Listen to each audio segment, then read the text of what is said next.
A wedding is a beautiful thing, as long as it doesn't fall on a Saturday during college football season. Those Saturdays are reserved for the union of two rivals, a celebration of fans coming together to trash talk one another. At Buffalo Wild Wings, we believe that a wedding planner needs to own a football calendar, and our bars are full of beer-drinking, wing-eating fans who agree with us. Unless you're secretly trying to cut down your guest list, then kudos on the great strategy. Buffalo Wild Wings, escape to football. Please drink responsibly.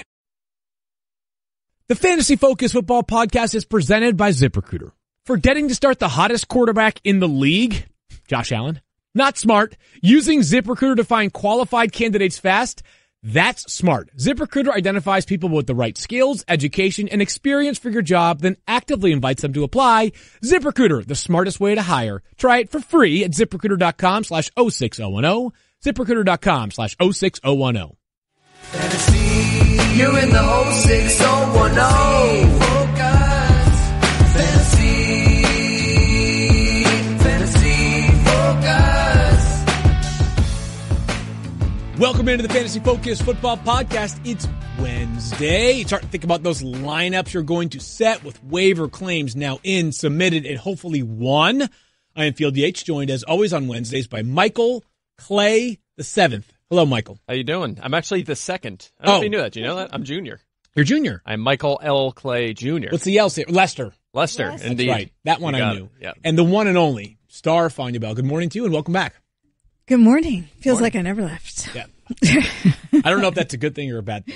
I'll just let you ponder that. We will interpret that as we so choose. We have a big show today coming up. Of course, we've got Stefania back, so tons of injury updates. And it's a weird week. Normally, I'd say to you, like, week 15 probably isn't anybody that can be worth it in terms of adding them on the waiver wire. Yeah, there were a bunch of players that were worth it. A lot of running back injuries to digest right now.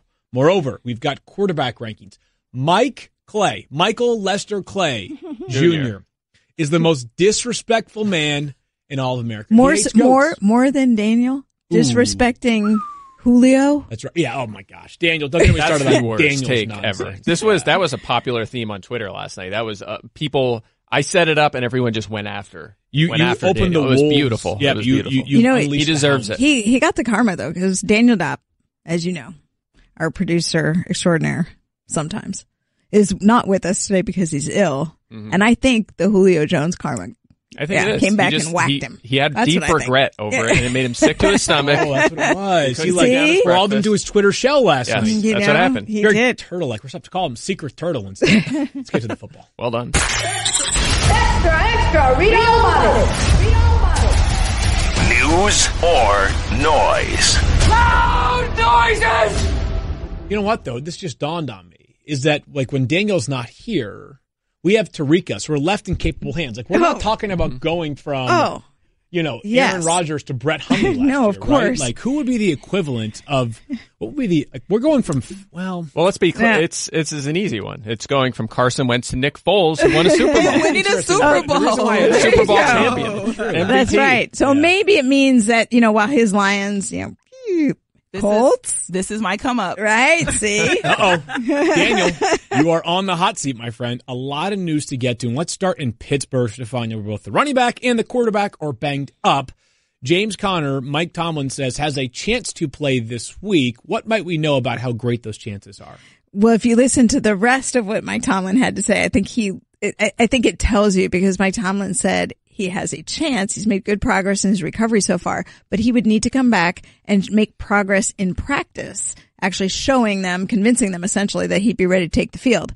And he followed that by saying that there's not even a certainty that he will actually practice. So, when we say there's a chance, we're talking about an outside shot, I believe. Look, you never know, because some players heal more quickly than others, but we talked about this being a sprain. It looked like the mechanism of a high sprain, obviously a lot of discomfort initially. You're not going to push a guy before he's ready, especially one as valuable as James Conner. So yes, we're encouraged by his progress, but no guarantees. Well, that and which is I was going to say sort of a good news, bad news, right? Like, it's good that he's making progress. Bad news that we may not see him on Sunday against the Patriots, Mike, which opened up the door to more Jalen Samuels. Yeah, no question. 46 snaps on Sunday. Stephen Ridley played 8. It was not even close. Clearly the workhorse in that backfield. Yes, Ridley came in at the goal line, stole a touchdown. That could happen again if these two guys carry the load in the backfield. But Samuel's clearly the top fantasy play, kind of what we expected last season. He would get enough carries to keep him afloat and would see a gigantic share of the workload as a pass catcher. Had seven targets in that game. So that's what you're looking at. He's a fringe RB1 again if Connor's out. Yeah, the Steelers really couldn't get much going in the running game last weekend against a bad Oakland defense, but it's a good matchup against the Patriots, who have struggled to defend the run. Now Ben Roethlisberger's right, a rib injury that kept him out of practice, or is not going to have him practicing today. But Ben has said that it's not going to keep him out of the game, and I think based on the fact that you saw him come back in after last week, already tells you that he's going to play. Never dull, though, right? No. And he lets you know what he's experiencing. I mean, it sounds like he was sharing with the media that, soreness, difficulty sleeping, and rib injuries. I'll give him this. Like, they're very, very painful. I don't want to minimize the discomfort that he says he's feeling, but we're going to know about it. We're going to hear about it. And then, as usual, he'll probably play well. play well, and tell you how big tough games he is. for them, too. Yeah. A couple huge games with New England at home. Then they go to New Orleans, and they need some wins here to get into the playoffs. Normally we talk about ties looming large. So, like, if you had won that game, it really would have helped you. Like the Colts, who could have potentially tied against the Texans and avoided the loss. The Steelers tied against the Browns all the way back in week 1. That game, that tie looms large. As of right now, they've got that half-game edge over Baltimore. And Ben Roethlisberger in a very good spot if he plays against the Patriots, who last week, obviously one of them was the miracle touchdown. But, not like this has been a world-beating defense by any stretch this year. Yeah, no question. And he's at home, which, again, he's been fine on the road this season, but we know he's outstanding when playing at home, has great weapons. We've talked about this all year. Just a supporting cast, the offensive line, the weapons he has to throw the football to, he is set up very nicely once again. The Chargers, I think this is probably the injury question mark of the week because it's hit a lot of different tent poles so far, right? Like Melvin Gordon has gone from possibly playing last week to obviously not playing last week to possibly being ready for Thursday, likely being ready for Thursday, unexpected to play on Thursday. Stefania, where are we at 11:06 a.m. on Wednesday, some 33 hours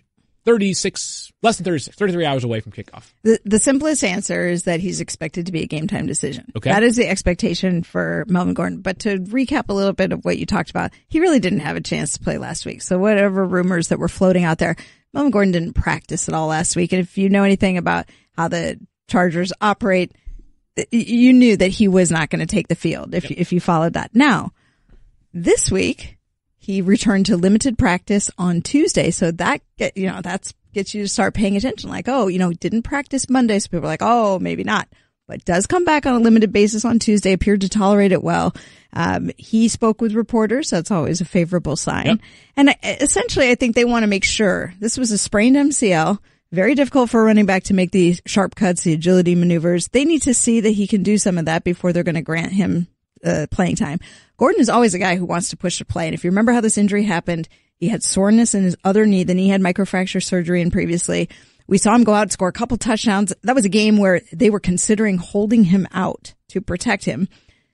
He stays in the game and ends up with this injury. So I think it reminds us that just on-field time means increased exposure to injury. If he plays, I don't expect a snap count in order to protect his knee in terms of he might overwork it. I think it'll be sort of game flow dependent. You're always getting feedback from the player. How do you feel?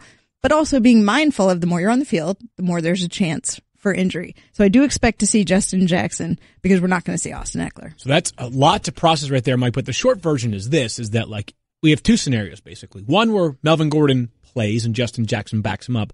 One where Gordon does not play and then all of a sudden Justin Jackson becomes the play. Let's evaluate the Melvin Gordon playing situation because people are probably asking about that.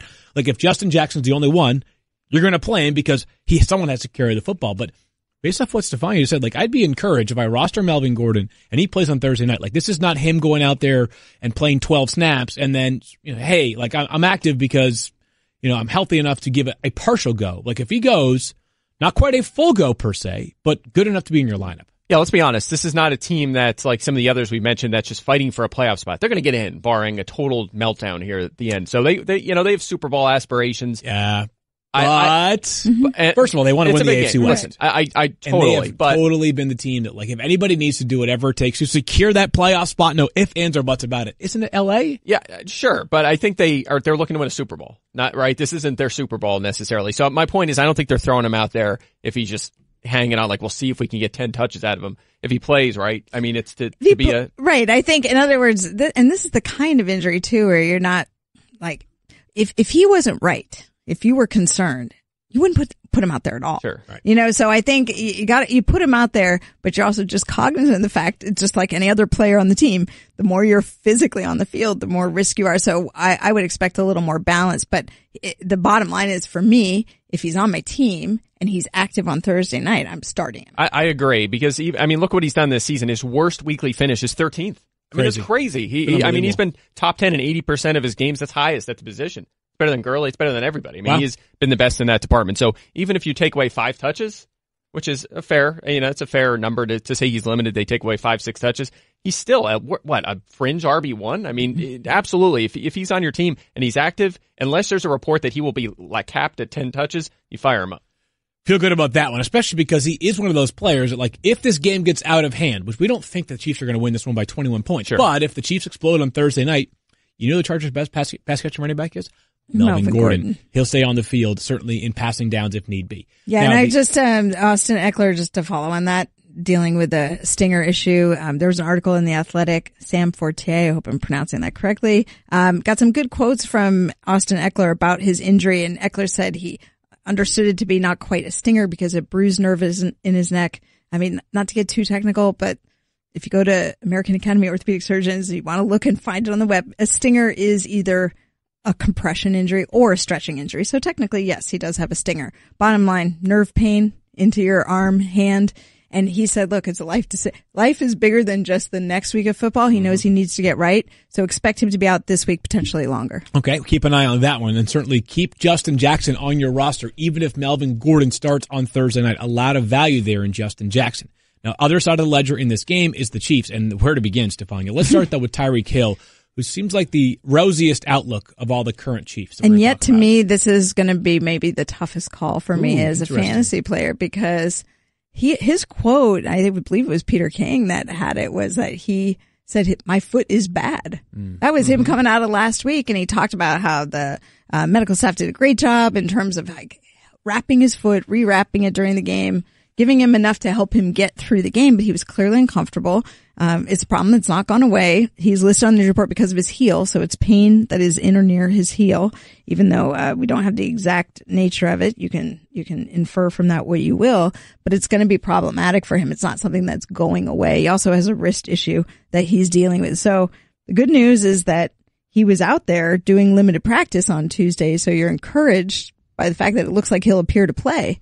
But this is one of those where I wonder, is he going to get into the game? Something happens. His foot gets really uncomfortable. He comes out. Like, hard to know what to expect. But with Spencer Ware not practicing because of a hamstring issue from last week's game, got his shoulder banged up, then hurt his hamstring late in the game. Sammy Watkins not practicing again because of the ongoing foot injury. You know Tyreek Hill wants to be out there to contribute. I just don't know how much to trust him because he's dealing with something that he said was bad just a few days ago. Tough guy, obviously, and, the adrenaline of a big game can certainly get you out the gates typically, but it's what happens when you take one false step, you get hit, maybe it's cold. You get your foot stepped on. If it's your foot, I mean, he's a speed guy. If you can't it's going to be hard to run effectively if your foot's hurting. It's not to be overly simplistic, but that's what it is. So let's just go back to this then, Mike. So we kind of compartmentalize this. For Tyreek Hill, given what Stefania just said, will you push him down your rankings? Will you have to sort of operate as usual because it takes one Tyreek Hill play for things to become a huge fantasy day? Where do you land? I think I land where I'm still going to have to start him if I have him on my team. I understand the risk totally. I think you can, much like Gordon, right? You take away a couple touches, he still falls in an area where he's in your top 20 at worst at the wide receiver position in terms of rankings. Not to mention, we talked about this yesterday, he has owned the Chargers. He faced them 3 times and has had 5 touchdowns in those 3 games, 1 return, 4 offensive. I mean, the yardage totals through the roof. He has been highly efficient and effective against this Chargers team, who, by the way, does not shadow. They've never shadowed Tyreek Hill, so you won't have to worry about Casey Hayward. I think if I have him, I'm gonna have to fire him up. All right, good news there. If you do roster Tyreek Hill, Spencer Ware, very TBD. So the question is probably this: what's the value of Damian Williams, or is it Charcandrick West, who all of a sudden would catapult into the Chiefs running back you want to play? Or Darrell Williams, perhaps, the undrafted rookie. Right. We got a little undrafted rookies. Yeah, we got a little. Yeah, definitely got a little taste of him last week, and there could be some value there. I think he's worth adding to the end of your bench, especially in Dynasty, because Damian Williams has always been capped as a passing down specialist. I know he went over 30 snaps last week, but that's probably his ceiling. But the question is it because of circumstances or is it because of talent, right? He's never averaged more than, I believe it's 3.9 yards per carry. That's his career high. I mean, he's never been an effective rusher. He's actually never had more than, I believe, again, I had this number yesterday. I don't have it right in front of me, but like 33 catches. Yeah, apparently. Has never had 30 catches is his most in a season, roughly, right around that number. So, he's never been that 17, 20 touch sort of guy, and I don't think that's going to change. I think you'd see a committee with West mixed in, and maybe Darrell Williams comes out hot and he takes control of that backfield. He's probably of the guys on that roster other than Ware, I think he's the most likely guy to come out of nowhere like a Gus Edwards or a Jeff Wilson and just take control of the backfield. So he's a guy I'd monitor for sure. All right, good news there, or good information right there on the Chiefs. Before we get to Kiki Cutie, not quite breaking news, but news that came to us just before the podcast is that Carson Wentz of the Eagles will not practice today. And Doug Peterson at least made it seem possible he might not suit up on Sunday, Stefania. I'm probably putting the cart before the horse a little bit there, but what do we know about this injury with Wentz? Well, still early for this week, obviously, but he's been on the injury report previously because of his back and maybe sort of flown under the radar because he's played through things. Obviously, the big issue at the start of the season was his knee, but he has been intermittently on the injury report because of his back. So not a new thing. We know back problems tend to be recurrent and episodic. And obviously this now flaring up on him again, if it's enough to cause concern early in the week, I think that's legitimate. Something to keep an eye on, that's for sure, Mike. And I think you have felt like this is one of those games. Maybe it's because you're just trying to reverse jinx it, but you don't feel confident in a lot of Eagles this week. No, I mean they went out to LA and won last year. That was the game where Wentz got hurt. Coincidentally, that's right. Yeah. I believe yesterday was the 1 year anniversary of that, or was it 2 days ago? I saw Tim, about the same time. Tim McManus's piece on ESPN. I'm sure he knows. Yeah, I'm sure he does. But nonetheless, I think they're very much a long shot. Just the way they're playing and going in against this Rams team coming off that tough loss in Chicago. They're back home. I think they'll come out and have a strong game. And as for, this scenario, fantasy-wise, Wentz, I'm not starting anyway. He's barely inside my top 20 this week. Yep. The only reason you're even thinking about him is because maybe high volume if they're playing from behind. Same kind of thing with Foles. Foles is a worse player, all due respect to the MVP of the Super Bowl last year, but that's a step back, obviously, and playing against this Rams team on the road in a struggling offense, I gotta stay away. We got grumpy Mikes here. We're gonna find out. We're gonna find out what Eagles Mike fan. thinks about who's a good quarterback, because wait till you hear the venom Mike is about to spit. Josh Johnson, come on, right? He lit it up last week. We'll Josh Johnson, number one. One more thing here, Stefania, and not quite as significant in terms of the name, but Kiki Cutie for the Texans. Mm-hmm. We expect him to maybe practice on Wednesday? I think we do. Bill O'Brien said on Tuesday that he was still day-to-day, but trending towards playing. We've been kind of following since the latest setback with his hamstring. He's obviously missed multiple weeks, but we knew they wanted to try and get him back towards the end. Obviously, they too are looking at the postseason with that in mind, so not wanting to rush him back, but it sounds like there's a chance that this is the week he comes back. Okay, maybe that just puts the already low value of Demaryius Thomas into even lower, separates it even more. Another rung down. Really, there's only one wide receiver you can trust in this offense. Yeah, no question. QT does have a good matchup against Buster Screen, so maybe DFS option if you want to throw a dart at QT off the injury. Don't forget that game is on Saturday, so we should get even more information about the actual game status. It's hard to keep track with these 4 days of games. It's nuts. We've got Thursday. I have to keep my calendar out because I can't. I have that same calendar right there. It is worth it every single time. Hey, one more thing to note, and I think we overuse the breaking news drop. I'm just going to pass it along as news.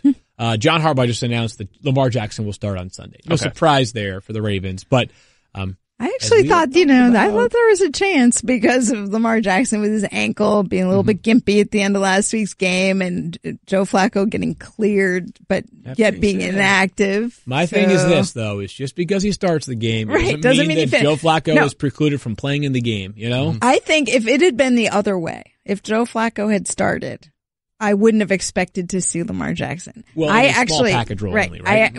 I actually think this is the scenario that sets it up for what they hinted could happen last week, and they weren't quite ready to introduce it. Especially if RG3 is inactive. We'll keep an eye on that one on Sunday morning. This game, I believe, is a 1 o'clock slate. against Tampa Bay? Let me tell you. Look at my calendar. Yes, it is. 1 o'clock slate. This game is in Baltimore against the Tampa Bay Buccaneers. All right, time now for Stefania to tell us about 23andMe. Let me get my other page. You got a lot of pages over there. I do. Okay, got a lot going on. But guess what? Clay. What? I want Tell you me. to pay attention. I feel knows this by heart because he's with me every day. But you may not know that now through December 25th, 23andMe DNA kits are on sale. Oh, yeah? 23andMe helps you understand what your DNA can tell you about you and your family story. It's named for the 23 pairs of chromosomes that make up our DNA. It's the perfect gift for everyone you love. There's never been a better way to give the gift of genetic discovery to your parents, your siblings, your aunts, your grandparents, and everyone else on your list. It's the one gift you can buy the entire family that will be unique for each loved one. 23andMe Health and Ancestry Service includes over 90 personalized genetic reports that offer DNA insights on what makes you unique. It's easy to do. You simply spit into the tube provided in your 23andMe kit, register your sample to your personal 23andMe account, and in a few weeks, receive your personalized online reports. There's an Ancestry Composition Report. With 23andMe's Ancestry Composition Report, you can explore where your DNA is from out of 150 or more regions worldwide. You can explore the genetics behind your appearance and senses. Did you know that there is a mosquito bite frequency report? What? I did not know that. No, see, I'm and how I interested got in your that. attention. Yes, you do. Some people may feel to get more mosquito bites than the people around them. So what makes some people more attractive to mosquitoes than others? Genetics may be partly to blame. So now through December 25th, get 30% off any 23andMe kit. Order your DNA kit at 23andme.com/FFF. That's the number 23andme.com/FFF. Again, 23andme.com/FFF. Next time I get bit by a mosquito, I'm calling my dad and my mom. I'm going to blame them in full. Stefania. Lester Sr. Yes. That's right. We need to all. Do you have gloves with you today? Do you bring oven mitts, perhaps? Maybe it's cold out. Do you have gloves? I have gloves. Because Mike is about to melt with the hot our take. phones. Oh, what maybe kind your of hot mouse. take? Oh, Ready. what hot take do we have Computer. now? Warming them up. Mike Clay. hates this guy's hot take. greatness. Let me think about that. I'm used to it by now. Let me ask you a question. Remember when LeBron boldly proclaimed he was going to win not 1, not 2, not 3, not 4, not 5, but 6 championships in Miami? Would that have been good? I would say that would be pretty good. Pretty good. Look at you. You just Decent. Debbie Downer you. Tom Brady and Aaron Rodgers have 6 combined Super Bowl wins. That's pretty good, right? Yeah, they Pretty have, good right actually, there. if you Not take if you're Tom Mike Brady, Clay. if you take Tom Brady, Aaron Rodgers, and me, we have 6 combined That's a good point. Super Bowl. Well, in any event, Tom Brady, who last week lit the Dolphin secondary up, he was tremendous. Quarterback 2 on the week. Checks in at 10 in my rankings, 11 in Stefania's because we're smart. Mike has him at 16. Please explain yourself. Sometimes bad fantasy quarterbacks have good weeks. That's it. That's all I can know. And honestly, that's been the case this season. Tom Brady has not lived up to his ADP, and not only that, he has not been a good fantasy quarterback. We've talked about this almost every week. Yes, number 1 scoring fantasy quarterback last week. It was his first top 15 since week 7. That was a long time ago. He's been 16th or worse in 8 of 13 games this season. And let's look at the matchup a little closer here. He has owned the Steelers throughout his career, has ridiculous numbers, but he's only played at Heinz Field twice over the past 6 seasons. Totals in that game, 18 fantasy points and 16 fantasy points, only 3 touchdowns, 1 pick, and an average of 260 yards per game. So not a ton of recent success there. And by the way, how about the Steelers pass defense? Remember the first month when we were picking on them? Because they were really struggling out of the gate. Here are the quarterback fantasy football finishes against them since week 5. 18, 18, 20, 20, 20, 25, 25, which was Phillip Rivers, and 14. Now the schedule hasn't been tough, but Matt Ryan's mixed in there. Cam Newton's in there. I mentioned Rivers had the 5th. So they've been very good against quarterbacks as of late. By the way, the Patriots offense much better at home, averaging 4 touchdowns a game at home, only 2.1 on the road. So a lot in play here. I think this makes Brady a mid-pack quarterback option, not a starter. Okay, interesting argument there. I am going to go back on the same argument that I made last week because my argument sort of prevailed in the sense of this. Tom Brady has struggled in terms of touchdown proficiency this year, but 10 straight games now he has thrown for at least 247 yards. Make that 254 yards. So he's getting you a 10-point cushion with the yardage alone over the past 10 games. What we have not seen is the short, easy touchdowns, and the Patriots got one of those last week from James Devlin. Like, one of Brady's opportunities was taken away last week. So I just think that, again, the touchdowns are good enough, and likely enough that I've got him at 10. Stefania has him at 11. Mike's a hater. That's what it comes down to. It was really encouraging at the very least to say this. Maybe Brady wasn't a dramatically different player himself last week, other than the touchdowns, but you know who was a dramatically different player? Rob Gronkowski. Rob Gronkowski looked like a fair point. He was on the field, I think, for a team high of snaps amongst non-offensive linemen and quarterbacks. He was a beast. Yeah, he's basically been on the field a lot in the last 2 weeks. And to me, that's one of the biggest measures of how much better he's feeling, because his presence on the field really dropped when he was not, not counting being totally absent, but the number of snaps he was playing was down. I was going to say he was great on offense. We'll just leave it at that. Zinger! Boy, you are really hating on the Patriots. Well, every position. Come on, not so hot at safety. Aaron Rodgers, speaking of GOATs. To be fair. Aaron Rodgers, Mike. Now, I actually kind of get your point here. But Stefania and I have him at 12. Stefania has him at 14. You have him at 18th against the Chicago Bears. What, like the Bears defense or something? Are they good? I'm told they're good, per sources. I just confirmed that with the source. I have a Field 8 source that tells me how good defenses are. Tell me more. So they're pretty good. Let's start with Rodgers here. Hasn't eclipsed 2 passing touchdowns in a game since week 5, which is kind of crazy for Aaron Rodgers. In fact, this is the longest stretch without hitting 3 or more passing touchdowns in a game since 2015, and that was the only other one in his career that's been this long. Kind of crazy. He's had either 1 or 2 passing touchdowns in 11 of 13 games this season. He's been QB 12 or worse 5 of his past 7 games, and now, how about this Bears defense? Second fewest fantasy points to quarterbacks this season. The past 3 quarterbacks to face him have finished 25th or worse. They haven't allowed a top 12 fantasy quarterback since week 7. They've allowed 7 passing touchdowns over their past 7 games. They're allowing 18 points per game at home. They just shut down the Rams. Do I need to go on? Outstanding defense. Yeah, it's an amazing defense. And honestly, when I put Aaron Rodgers at 12, I was like, I wonder if everybody else would be this low. Now, obviously, I think both of us. I was wondering the same thing. You feel guilty. This is the whole, you play fantasy, and if you've played for a long time, there's certain things that don't feel right.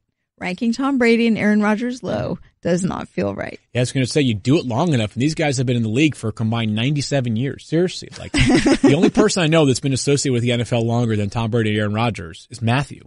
And that tells you how long these guys have been doing it for a long time. Did you see the Aaron Rodgers quote, sidebar, the Aaron Rodgers saying that Patrick Mahomes reminded him of a young version of himself? Really? Oh, yeah. Yeah, no. That's pretty darn good right there. Yeah. It's funny because you're like, come on. But then actually on Get Up this morning, they had a side-by-side of Aaron Rodgers scrambling and making one of those crazy throws down the field, looking a lot like Patrick Mahomes. It's actually not a bad comparison. Rodgers actually isn't. Mahomes is a little stouter, but I think he's a little bit more athletic than Rodgers was in his prime. But Rodgers is a ridiculous athlete. Right. And the whole notion of being able to make these plays on the move. I think that to me was I was like, you know what? I'm going to allow that. I'm going to allow that comparison to himself. Pretty interesting there. Very interesting. I'm going to just pass this along before we get to the mid-roll, just to put a bow, well, not put a bow, but to add to further the Carson Wentz story. NFL Network report says that Carson Wentz not expected to play on Sunday night. Wow. Okay. So that escalated rather quickly. Downgrade the Eagles' offense a little bit. Rams are playing better with Talib back. We've got a conversation on Golden Tate just a minute, which now might have a little bit of a different outlook to it. But yes, Nick Foles obviously is a very capable baker. Adjust rankings. Yes, that's right. Yeah. But Nick Foles expected to start on Sunday night, so that's a reunion for Nick Foles, right? Wasn't he an St. Louis Ram for a little while? He was. He was Jeff one of those, Fisher. Yeah, he was one of them quarterbacks that was trending up and went to the Fisher offense and plummeted and then got out of there and did a lot better. I don't know if that correlation. I'm not saying correlation and causation are the same thing, but I think you are, Mike. It's an observation. Look at Mike. Do you know that Jeff Fisher? Speaking of he has the most losses in NFL history. That's a record. All right, by a head coach. You're hating on greatness again. How many records do you have in the NFL books? I have none, but I've never lost in an NFL Undefeated. game. Never lost. Undefeated Mike Clay. Quick break, and we'll be right back. You've reached the voicemail of Aaron Rodgers. Aaron, Gabe, your sports agent. I have some news about your State Farm agent, Patrick. Turns out you're not his only customer. More on Patrick. Guy spends his day helping other people. I saw him changing some lady's tire, and I'm like, why is he helping her? That's not Aaron Rodgers. Hey, Aaron, it's Patrick with State Farm. Yes, we'll cover your new car. Also, Gabe's been lurking around my office. It's weird. No, it's not. For agents who are there for you, go with the one that's here to help life go right. State Farm. Fantasy, you're in the 06010. Focus. Fantasy,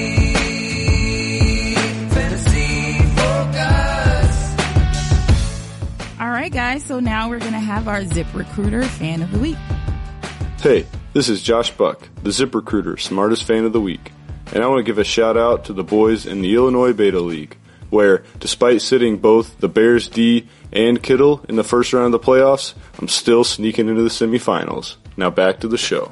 Must be a really good team you've got there. I mean, like, I can understand the Bears thing, but like, why are you sitting George Kittle? Yeah, maybe you had Jalen Samuels or something. You know what? But that would be the wrong platform. Yeah. Or Eric Ebron. Perhaps. No. I'm trying to think of any tight end you would say, unless you have Kelsey or Mike Clay. I have told you numerous times to lay off Eric Ebron. He's the man. What can I say? I have nothing to say. He's been awesome. Don't worry, Tarika. He's just hating on all the goats today. Yep. That's right. The goat touchdown maker, Eric Ebron. I did. The passion of I forgot Tarika. I mentioned the Colts. Be careful. Yeah. Let's get to the running back rankings, and I feel like normally Mike is the person that would be like low on, people that are, players that probably aren't that talented, but. Wow, now who's being disrespectful? Doug Martin, 20th in your running back ranks right now, Mike. Stefania and I have him in the 30s. Are you confident in this matchup? I mean, the Bengals do stink. Yeah, that's the key here. I don't think Oakland's going to. And Oakland's, the offense has been better as of late. Let's give some credit there. Derek Carr's playing well. They hung in there with the Chiefs at home. They just upset the Steelers. Now they're going to have a tougher test going on the road, but the matchup's a lot easier. Let's talk about Doug Martin, though, first. Average weekly finish, 27.6. We talked about this last week. He hasn't been better than 19th, but he hasn't been worse than 34th, and that just happened this past week. He's RB10 and OFP, so you know the opportunity is there. That's since, of course, Marshawn Lynch went on IR. RB15 since week 8 in carries, and he's been double-digit in the carry department in every game. So, to talk about his floor there, he has a decent floor because he's going to get you a decent amount of carries. And then, as for the matchup here, he plays the Bengals. Most fantasy points allowed to running backs. 69% of opposing running back units have finished in the top 10 against them. 9 of 13 have finished in the top 8. Literally all of them have finished in the top 20. So again, we're talking high floor if you start Doug Martin as at least a flex. And there's a chance he could score 1 or 2 touchdowns, maybe put up 80 yards, catch a ball or two. I think there's a lot to like in this matchup. They've stayed committed to him as their lead back. Okay, they have stayed committed to him, says Mike, which is correct. I just have it's just hard for me to put a lot of faith into the Raiders' offense. That's what it comes down to, right? Especially after they played well last week. I'm like, there's no way they can do it 2 straight It's not weeks. 2 weeks in a row. And not to mention, and I think, Field, you and I are somewhat similar in the sense of when you're looking at the ranks, we always talk about, you imagine to yourself, could I imagine starting Doug Martin over this player? No. Doug Martin over this player? No. And eventually you're down in the 30s because it has to do with the trust level. It's not that he can't have those games and perform. It's a consistency factor. And there's nothing about the Raiders offense that has been consistent to me other than Jared Cook has been a pretty decent tight end fairly consistently. Yeah, he has been very good. I mean, John Gruden called him their MVP. Make of that what you will. After that game on Sunday, he wants to re-sign him to a long-term deal. Watch Jared Cook get like a record-setting deal. I wish we could find the clip about Ebron's on a 1 year, right? So both Ebron's on a 2-year deal. 2 years, $14 million. Oh, he was. Okay, yeah. okay. So right. Jared Cook about to get paid this offseason. Treat yourself. Oh, sorry. I didn't mean to interrupt you about the Jared Cook, but C.J. Anderson no longer a Raider. That was quick. Just to me, that just affirms that they believe Doug Martin will be healthy enough to finish out the season. Still doesn't guarantee he gets in the end zone. I'll consider my rankings on this one, Mike. I'll consider it at the very least. I'm thinking back to the preseason, and one of the difficult storylines for the Patriots was the Sony Michel injury that took place early on in training camp. Had his knee drained to make things probably a little bit simplified. You're thinking to yourself, like, man, is he going to be ready in time for the start of the season? And all of a sudden, that draft value started to plummet. You know what he did? He found his way, and he became a beast for the Patriots this season. Now, we understand that he did not find the end zone this past week, but he is still the dominant ball carrier in this offense. And against the Steelers on Sunday, Stefania, you and I, and Mike to a degree as well, we all feel like, something? Like Sony Michel is going to get his opportunities to pound the rock, and he's as good a bet as any Patriots running back to find the end zone. Right. I think when he's been healthy, he's been pretty consistent. Maybe not in the touchdowns, but in terms of the volume of work. And we've watched twice now during the season. Once at the very start of the season when, as you mentioned, he missed the first week because of the knee and was gradually worked up into a heavier load in the offense. And then after he had the setback midseason, not a setback with that injury, but a new injury, same thing. When he got brought back, worked his way up, but then has been consistently on the field. volume equals opportunity, and I think that's where Sony Michel has the advantage over the other running backs on their squad. Talented running back, always falls forward, that gets positive yardage. Patriots certainly like that a lot about him. Mike, if we were to discuss James White at all for Sunday afternoon, I think people were wondering, like, hey, was it 2 weeks ago where he was barely utilized in the game, or was it this past week against the Dolphins? Like, his touch count was super low. But you think there's a chance, though, he could still stay very fantasy relevant on Sunday? Yeah, I think he will, especially in this offense. At any given point, he could come out of nowhere and score 2 touchdowns and catch 9 passes. You know, it's just the way this offense operates, especially going into Pittsburgh, which should be a pretty competitive game. You'd think they're unlikely to have a huge lead and just be running Michel into the ground. So that being the case, yeah, targets are down for White as of late, but he does have 4+ in every game this season. And he's actually averaging 6.2 targets per game since Sony Michel's return. So it's still a decent number in the role in this pretty good Patriots offense.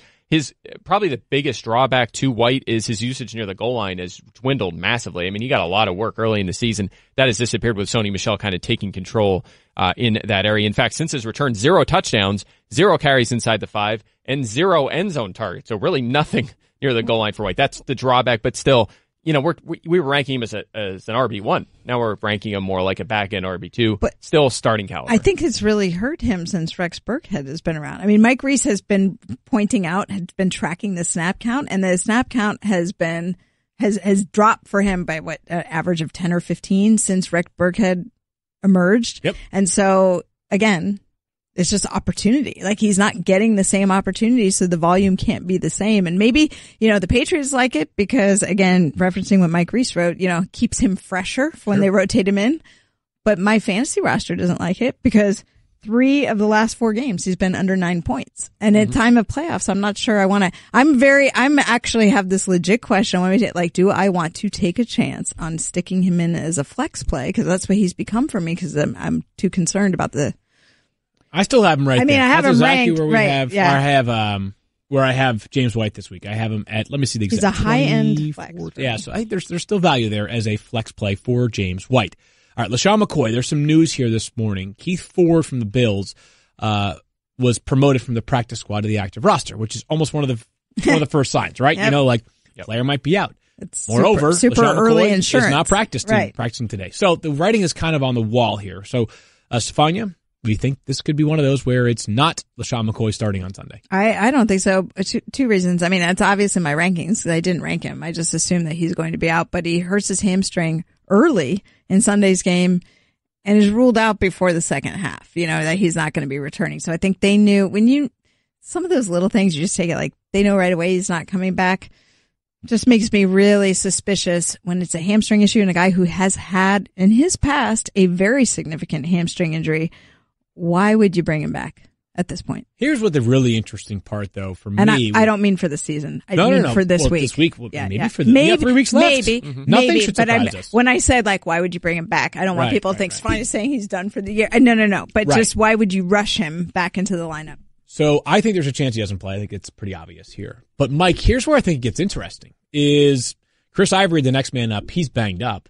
If you look at what the Bills have been doing, and the 49ers are in this category as well, they have said, listen, even if we have veterans who are healthy enough to play, evaluate who else is on our roster. The young guys. Mm-hmm. Would it stun you if Chris Ivory wasn't the starting running back on Sunday? No. I mean, we should learn our lesson by now. I mean, with these guys like Jeff Wilson and Gus Edwards coming out of nowhere, there's no question Mike Ford could be thrown right in there and get 12 to 15 touches in this game. The reports are all that they love this kid and can't wait to see what he can do in an NFL game. So there's no question. I think at the very minimum, he'll be mixed in if McCoy is out. I'd still, if I had to decide between, let's say I was desperate at running back and then McCoy, you know, maybe Connor's out, you had Eckel or something, you're just a mess. I would still pick Ivory as the top guy. I think he'll lead in carries, get a target or 3. Marcus Murphy next in line as a passing down specialist, and then Ford would be third. But no question, it's risky because Ford could get a look here. Not a bad dynasty ad either. You know, deep dynasty league, throw them on there. I mean, they plan on bringing McCoy back next year, but long term, who's their running back? We don't know that yet. Yeah, so keep an eye out on Keith Ford on Sunday, but I think the reality is you probably don't want to play any of these Bills running backs if LaShawn McCoy is out, unless they say clearly, hey, Chris Ivory is our guy, no limitations, no ifs, ands, or buts.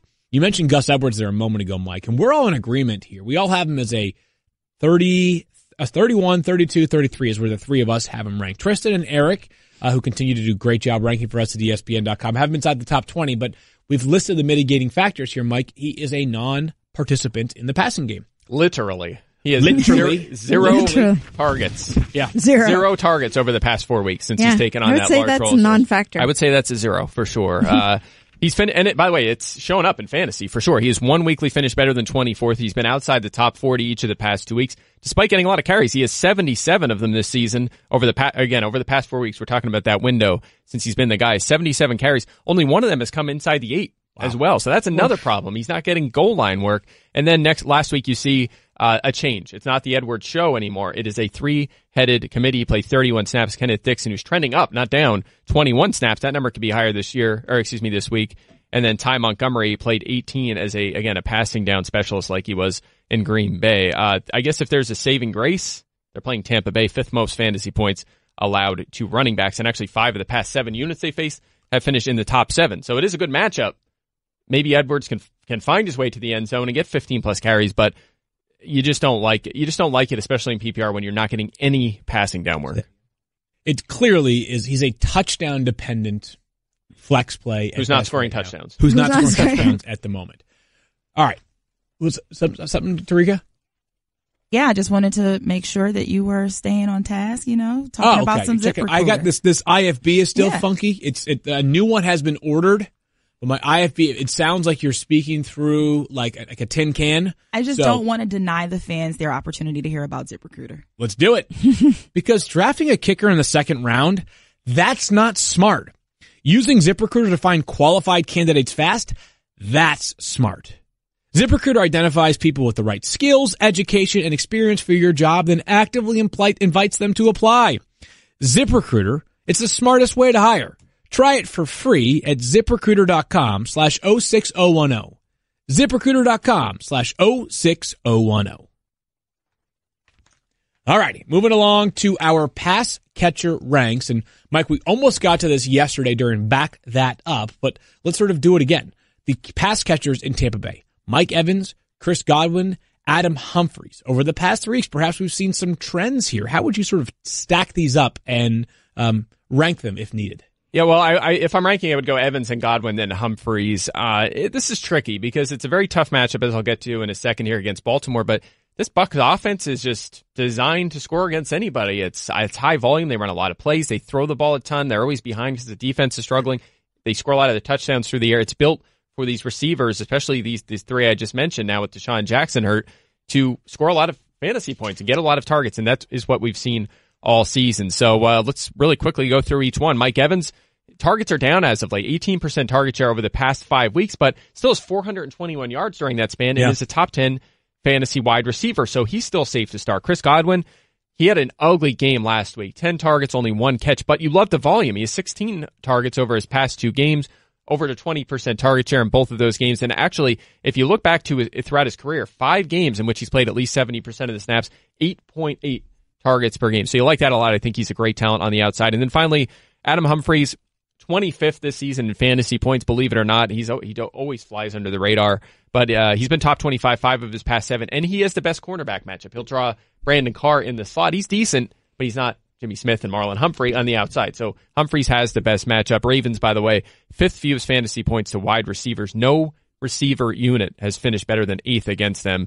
The last better than 12th all the way back in week 9. So tough matchup, but an offense built for success for wide receivers. How about that? I mean, it's just crazy to think you could have 3 Bucs wide receivers inside the top 22 against a very good defense against Baltimore. But Mike, you are not deterred.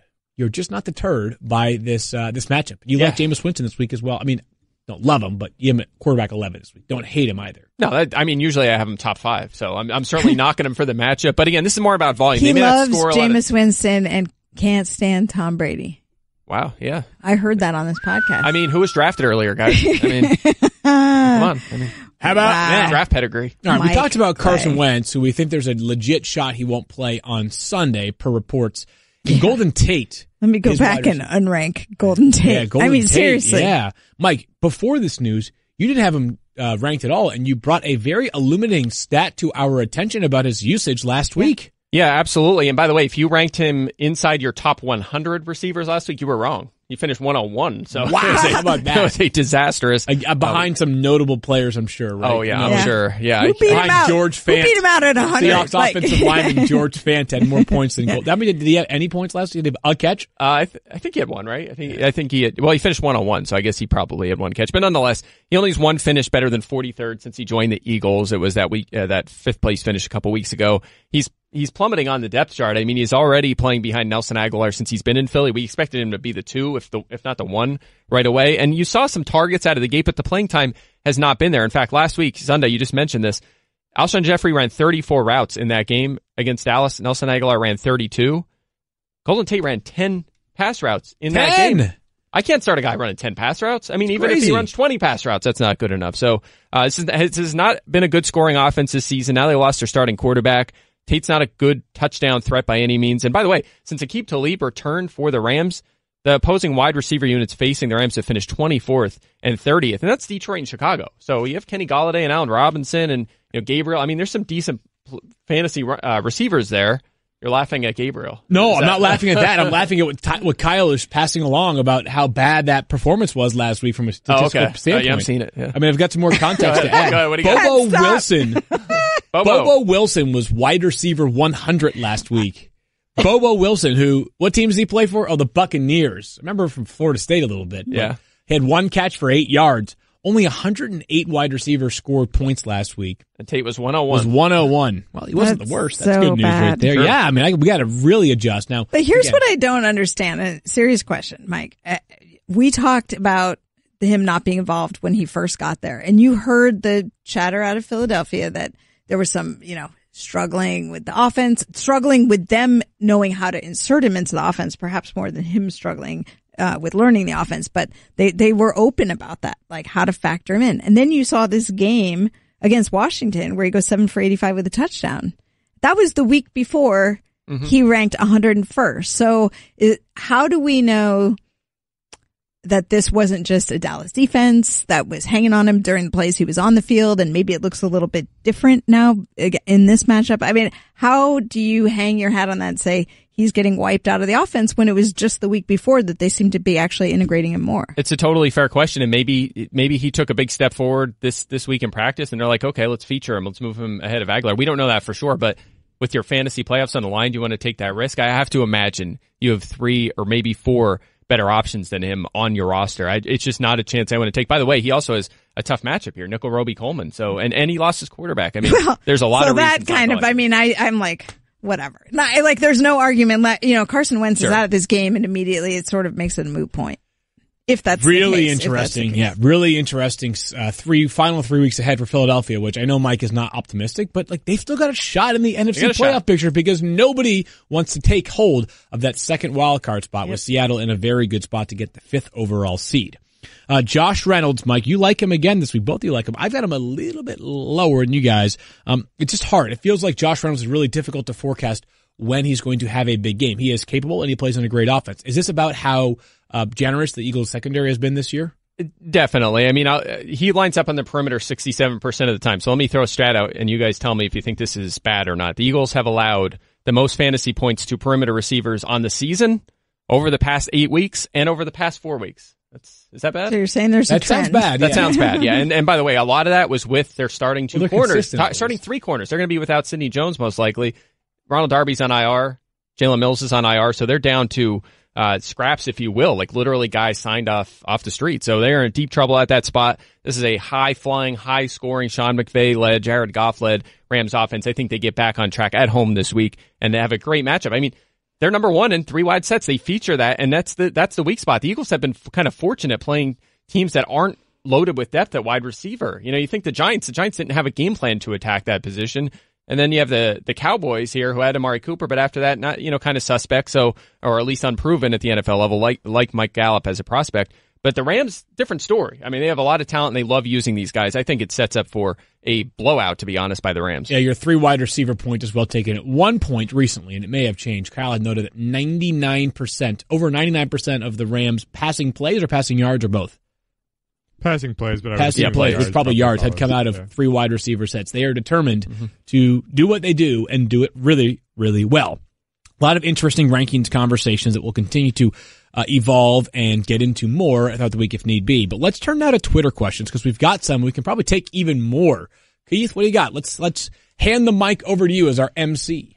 All right, Ryan Garcia wants to know if you were to redraft for, or I guess if you were just to draft for 2019, how many wide receivers would be in your top 5 and or top 10? All right, so let's take our time on this one. So if you were to imagine doing a top 5 players for next year right now, I think we all probably feel as though the number one player is going to be Todd Gurley. He's earned that based off what he's done this year, the offense he plays in, the upside, et cetera, the age. Gurley, any debate there is number one or in the top 5 for sure, right? Gurley won.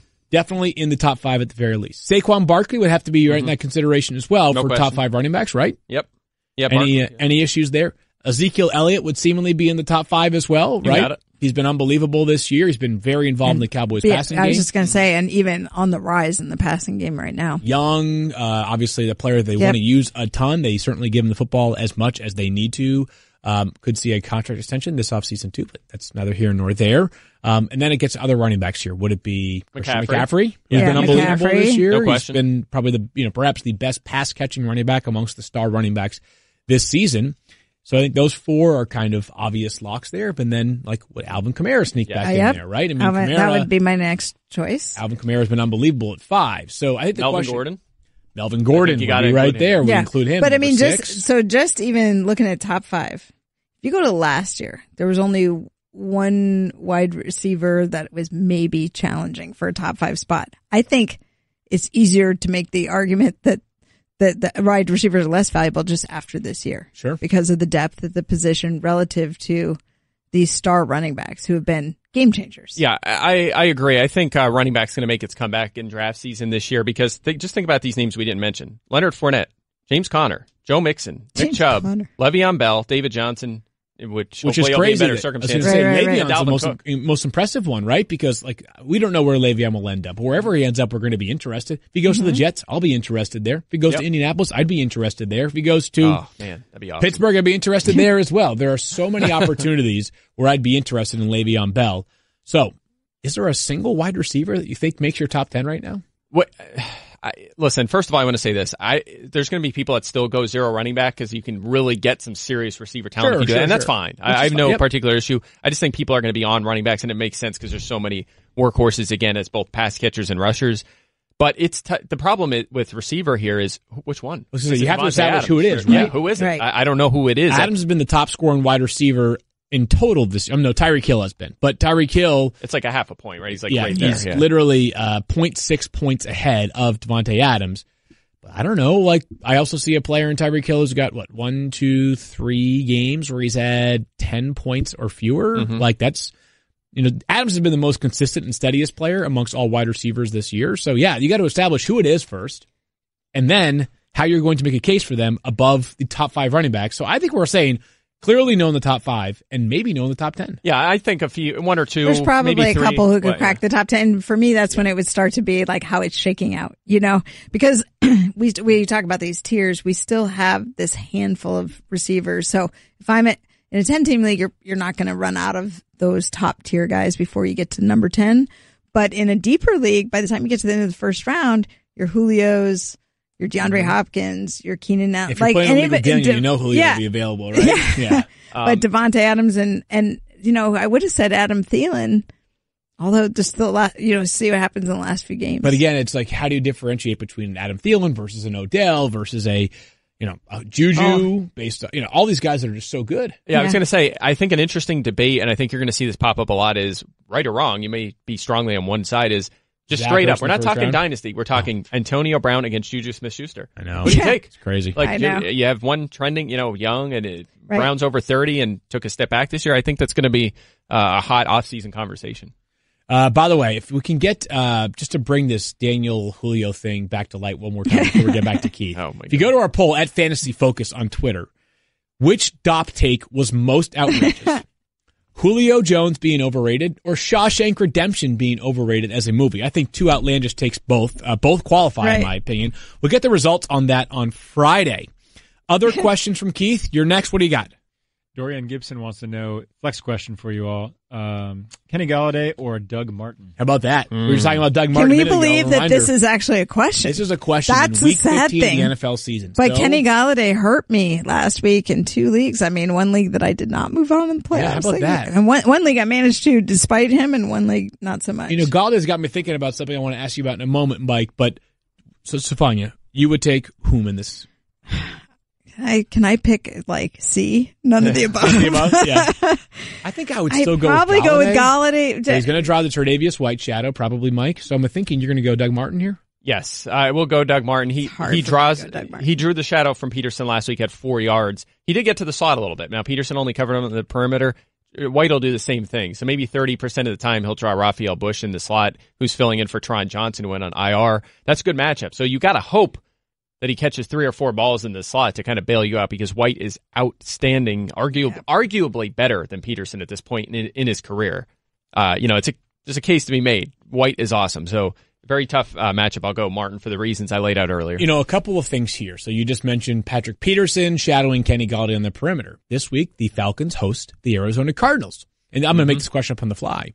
Julio Jones at 10th in your rankings. Now, no one's going to say bench Julio Jones, right? But is there a more difficult matchup for a wide receiver in the NFL than playing against the Arizona Cardinals as the number one perimeter option? There's a few. There's several very good perimeter corners out there that you're worried about. He's probably playing the best. I'm just thinking through some of the guys, because Byron Jones is outstanding this season, but only plays one side. But no, I think Peterson probably is the toughest. And we didn't think he'd shadow this season, right? And he has. So sort of buck the trend that Steve Wilkes that's probably the toughest. New England, as in terms of scheme, does an outstanding job against perimeter corners as well. They made Malcolm Butler look great. Gilmore has been fantastic. Best play of his career since he's been there. Logan Ryan at times when he was there. I mean, they've done a great job, but he's if he's not one, what was the quote from yesterday? And you have that quote? It was it was Bum Phillips on Earl Campbell. He may not be the first person in the class, but if we're taking roll, it's one of the first names to come up, something along those lines. Question. So I think that it's probably safe to say, but there's several guys in the list, including Tre'Davious White. And by the way, guess who he gets in Week 16? Xavier Rhodes. So it just keeps going. It just keeps sledding ahead for Kenny Galladay. Keith, one more question for you. What do you got? Another flex one here. 5 guys, though. Deshaun Hamilton, Cortland Sutton, Josh Adams, Kenneth Dixon, or Dante Pettis. Do we have any idea how many he wants? One person? One player? Just one, it sounds like. Just one? Interesting. So do we feel like Josh Adams probably is, he's sort of Gus Edwardsy, right? Yes, definitely. Deshaun Hamilton or Cortland Sutton. One of the two. Yeah, I think it's got to be one of those two guys as well. I would probably lean towards Deshaun Hamilton. Really? I think that was a reverse from where we were yesterday on the conversation about those Broncos wide receivers, but gut call. I think if Sutton comes in healthy and he's going to be a go, I would lean that way. I'm still going to give him another week as the favorite there in Denver. Okay. Yeah, I'm not sure. I don't know if I'd even try. He's got a sore quad, banged up last week. Didn't practice Tuesday. Mm-hmm. Yeah. Yeah, and I'm not trusting Dixon yet. Yeah. No, I don't know. I've seen a couple of things too the past couple of days on this. There's a discussion about Cameron Brate and how touchdown dependent he has been, and then with relation to picking up Ian Thomas. So do you have any takes on which one you feel more confident in this week? Flip a coin. I know it's 9. A tight end. I know we've had this discussion a lot, but flip a coin. It's actually been a few people, different people have talked about the differences there. Yeah, I've seen that too. I have Brate at 9 and Ian Thomas 10, so it's close. I think I feel a little more comfortable with with Brate, just a little safer. But I hate as an analyst in this just giving a flip a coin answer, but it's again, we are projecting things that are within our control, but there are 22 variables in every single play, and it's hard for us to seize too much control over these once the game begins. So. Both, I think Brate has more upside in terms of touchdown production because he scored more touchdowns, and I think that it's far less likely for Cameron Brate to ever have a game with 10 targets, whereas Ian Thomas could have 10 targets every game for the rest of the season. And for what it's worth, Baltimore has been pretty bad against tight ends, whereas the Saints have been pretty good, so maybe that breaks the tie for you. All right, so we got a couple minutes here to say goodbye, but, Adam Schefter confirming that news we talked about earlier. Carson Wentz, again, the Eagles are concerned that QB Carson Wentz will not play Sunday due to a back injury. Nick Foles has been told to be ready. A source tells Adam Schefter, so that is the news of the day. coming up on Thursday, we have our Chiefs-Chargers preview. Very important game for a lot of reasons. And a lot of injury questions in that game. Tons of injuries. Boy. So I don't know. The only thing I think we'll have definitively by tomorrow will be game status reports. And will we have, I guess if a player does not travel, we'll know that for Los Angeles as well. So I guess we'll have 2 things available by tonight to give us a little bit more context on that upcoming Chiefs and Chargers game. Cannot wait for that. It is 3 of us once again back. We'll have an update on all kinds of stuff. Pigskin Pick'em probably, maybe some preview stuff for the weekend. And we still need to pick our ZipRecruiter Smartest Fan of the Week for Week 16. In the meantime, before we say goodbye, you can find Stefania B87 on Instagram and Stefania_ESPN on Twitter. He's Mike Clay NFL on both Twitter and Instagram. I'm at Field Yates on both Twitter and Instagram as well. Anything in the hopper that's coming out today, content-wise, that we should be aware of? The receiver corners just dropped early on in the show, so you want to check that out. The cheat sheets there, the matchups are there. We got all the fun stuff. A lot of good ones. You mentioned Julio and Peterson. I do break that down in there. How worried you should be about Peterson. A lot of really fun matchups this week, so check it out. Upgrades and downgrades. I didn't get a chance to promote this last week because it came out on Friday, and Friday being our busy day. But I have a new edition of the Answering the Bell podcast that is up, and it is on Ringside Medicine. So if you are a fan of MMA or boxing and are curious to know about what the Association of Ringside Physicians has adopted as basically a return to play protocol, they are the only other group besides the NFL to create a consensus document about return to play guidelines following head injuries, which of course you're going to be susceptible to in those sports, that has had it published in a peer-reviewed medical journal, British Journal of Sports Medicine. So, Dr. Neidecker, and one cool fun fact about him, my guest on the podcast, besides being on the board of the Association of Ringside Physicians, huge fan of the 06010 podcast. Awesome. And that hello, is actually how we connected. He's been listening for almost 10 years. How about that? So went from a resident to now practicing medicine and has stayed loyal to the 06010. So very cool. Fantastic. We are back on Thursday with all the stuff we just mentioned. Go find that podcast. Go read that content. We'll talk to you guys tomorrow. You're in the 06010. Never gonna hustle in case you didn't know. Matthew Berry, TMR. You guys go ahead, give me grief for being on SportsCenter for 45 seconds. I think you could do better than me because I don't think you could. Jailbait, Field Yates. You're terrible at hashtag improv. At Field Yates. At Field Yates. Stefania Bell. Oh, don't let Barry convert you. Secret Squirrel, Daniel Dodd. Make it happen. Me